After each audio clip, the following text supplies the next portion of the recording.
తెలంగాణ రాష్ట్రంలో కాంగ్రెస్ పార్టీ కమలం పువ్వు పార్టీ లీడర్లు ఎట్లున్నారంటే మనం దోస్తులం చెట్టు మీద కోతలం అన్నట్టే పాట పాడుకుంటారు చూడుర్రి. సేమ్ టు సేమ్ డిట్టో మక్కీకి మక్కి అట్లనే ఉన్నారట. సీఎం రేవంత్ సారు కమలం పువ్వు పార్టీ ఎంపీలు ఎమ్మెల్యేలు అంతా సంకలు ఎగేసుకొని పోయి సాటుగా ముచ్చట్లు పెట్టుకుంటున్నారట. ఎట్లా తెలిసిందంటారా? ఇగో ఇట్లా అయ్యా car party MLA Dasoju Shravan Kumar sir ఇక చెప్పుండ్రి. డీకే శివకుమార్ పేరు వచ్చింది, రేవంత్ రెడ్డి పేరు వచ్చింది.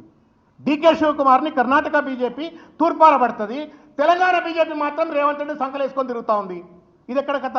ఈయనరా నేషనల్ హెరాల్డ్ కేసుల కాంగ్రెస్ పార్టీ పెబ్బలు సోనియా గాంధీ మేడము రాహుల్ గాంధీ సారు అక్రమంగా అడ్డగోలుగా పైకం వాడుకున్నారని ఈడీ ఆఫీసర్లు కేసులు గట్టిగానే విచారణ చేస్తున్నారు కదా.